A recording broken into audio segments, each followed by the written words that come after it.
So we want to head over to Weather Impact Team Senior Meteorologist Chris Bianchi. But once you can get up there, we're talking about a lot of fresh power for anyone skiing or snowboarding. Yeah, I'm a little worried about dangling that carrot here, Corey and Jordan. And I'm a big skier myself, and trust me, I get the temptation to head up there here, folks. But I'm just going to repeat that if you go to the mountains today, you may have to plan on getting stuck there, perhaps in your car. So if you have to head to or from the mountains, have with you that winter survival kit, have the blankets, have extra food, extra gas, things like that, because we are going to be talking about the potential for roadways to be shut down. We're not just talking about a slow go of things here, folks. We're talking about 36 hours of nonstop snow. Look at this in Vail. I showed this a couple minutes ago. 9 inches already on the ground, and we're probably talking about another 2 feet on top of that before this comes to a close by about midday or so tomorrow. Snowstorm in the mountains through tomorrow. Denver, rain to snow tonight. We get a few slushy inches for us in town by this time tomorrow, and it's cold for Thanksgiving. We got a weather impact day because of that snow, and that means rough driving. Again, just to repeat, if you do not need to head to or from the mountains today or tomorrow, do not do it. I know a lot of you may have some some plans in the mountains. Of course, I totally get it. I know it's Thanksgiving. It's Thanksgiving week. A lot of you might have that time off.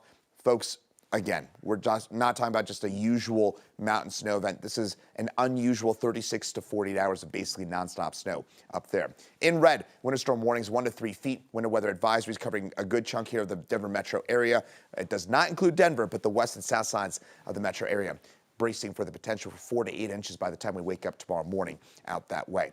Meantime, snow covers most of the mountains right now. I-70 corridor from Loveland Pass on west, seeing that snow through Glenwood Canyon, Vail Pass, McClure Pass, all the key passes, Rabbit Ears, Berthoud Pass, all seeing snow right now. And it is slick right now atop all the main passes for us in the high country. That snow only intensifies, especially this afternoon and tonight. The heaviest of the snow in the high country, when we could be talking about 1 to 2 inch per hour snowfall rates, will probably be tonight.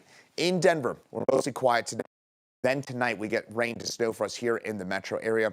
Snowfall widespread 1 to 3 feet above 9,000 feet. That includes pass levels, the resorts, most of those areas, looking at 1 to 3 feet by the time this ends by about midday or so tomorrow. Denver, we started some rain showers this evening, maybe some graupels, some of those super cool water droplets mixing in. Then we flip over to snow by about this time tomorrow morning, and then we'll see that snow throughout the morning hours tomorrow. I think we're looking at a few inches of slushy accumulation. Most of that snow should wrap up by about noon or so tomorrow here in town. 1 to 4 inches most likely in town. 3 to 8 inches, 4 to 8 inches south and west sides of the metro area, and maybe a trace to 3 inches on the north and east sides of the metro area, including the airport. Temperatures right now, mostly 20s and 30s here across the state, and today we top out at 53 in Denver. Again, mountains, you're getting pounded with snow. In Denver, different story. 53 for us. Average high for today is 49. Tonight, 27.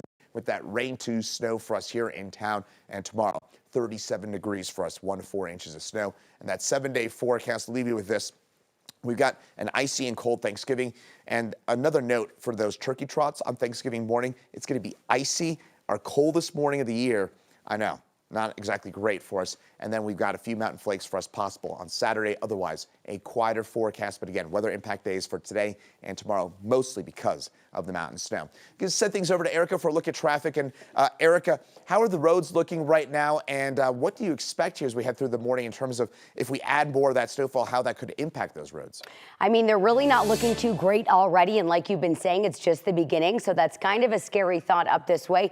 If people heed the warnings you've been giving them yesterday and today to stay off the roads, we may not see too many problems, but it is very likely that we will see some frequent closures of I-70. We usually see closures around the Eisenhower-Johnson Tunnel area when plows work their way through, but any cars getting stuck out this way, that is going to cause some serious issues on I-70 in the mountains.